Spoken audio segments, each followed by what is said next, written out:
chers collègues. Monsieur Blakey, aviez-vous levé votre main? Oui, merci. J'ai quelques commentaires sur cet article. Eh bien, allez-y.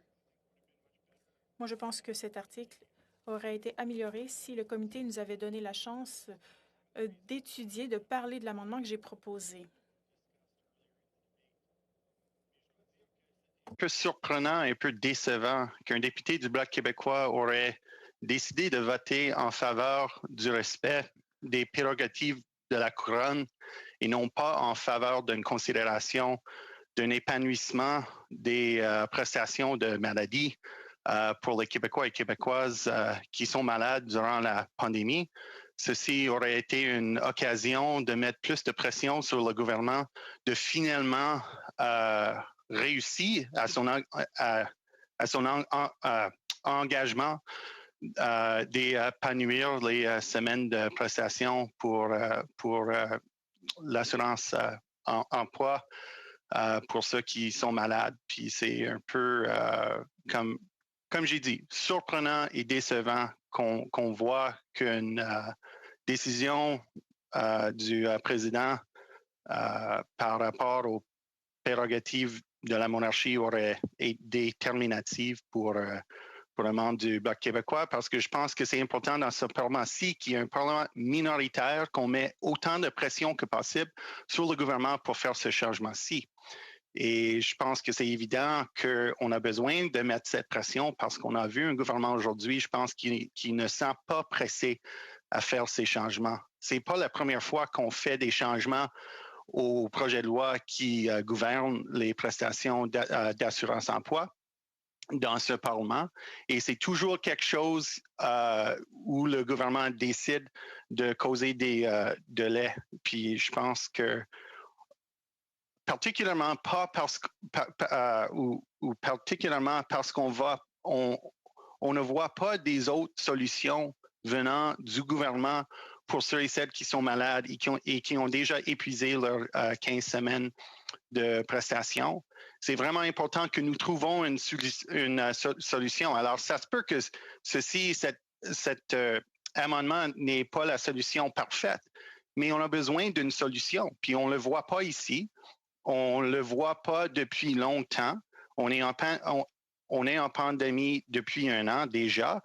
Puis il y a ceux et celles qui sont toujours malades et n'ont toujours pas un appui financier du gouvernement parce que leurs 15 semaines sont finies. Alors, je pense qu'on a besoin de trouver une solution. Puis j'aurais aimé vu une désir de la part au moins des partis de l'opposition aujourd'hui unis pour presser le gouvernement sur cet enjeu-là. Puis je pense que c'est une occasion manquée. Merci. Merci, M. Blakey. Madame Chabot. Merci, Monsieur le Président. Je comprends qu'on n'a pas de limite de temps. D'ailleurs, je tiens à remercier mon collègue du NPD pour sa plaidoirie à l'égard de l'importance de majorer les prestations spéciales de maladie à 50 semaines. Nous en sommes. Nous faisons ces représentations auprès du gouvernement à peu près au même moment où nous avons été élus. La motion que vous avez évoquée devant la ministre qui a été adoptée, je vous corrige, à majorité et non pas à l'unanimité, c'est une motion que j'ai moi-même déposée. On a fait des conférences de presse, on a forcé une rencontre avec le gouvernement, le premier ministre pour rencontrer Émilie Sans-Façon, Marie-Hélène Dubé qui se battent depuis des années. On est entière à cœur, vous auriez dû nous entendre encore à la Chambre aujourd'hui, déplorer que le gouvernement n'ait pas agi avant. Il y a cette motion. Mais je vous dirais qu'il y a encore possibilité d'agir. Le projet de loi de ma collègue de Salaberry Valleyfield, le projet de loi C-265, c'est à la mi-avril.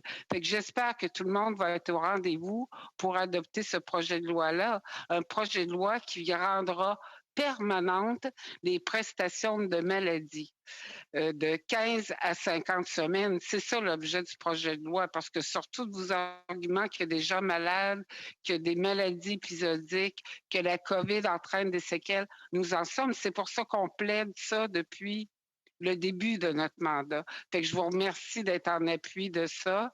Ce pourquoi aujourd'hui, par votre amendement, c'est pas la question, c'est pas tellement la question de la royauté, là.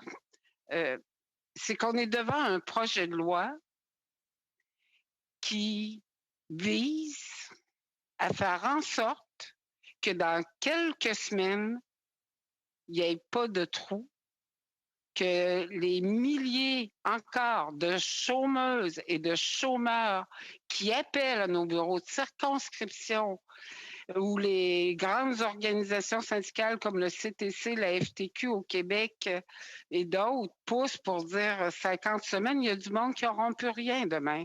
C'est pas l'idéal qu'on soit placé en situation d'urgence, mais votre amendement, qu'on avait vu, hein, parce que techniquement, il était facile, ben, ça ferait en sorte qu'on amène un autre débat et qu'on allonge une procédure et qu'on pourrait finalement faire en sorte que pour des mesures temporaires, on viendrait priver l'essentiel. Mais je pense qu'il faut miser absolument sur des modifications permanentes aux prestations spéciales de maladie. Ça presse, puis on a une occasion dans un mois de le faire.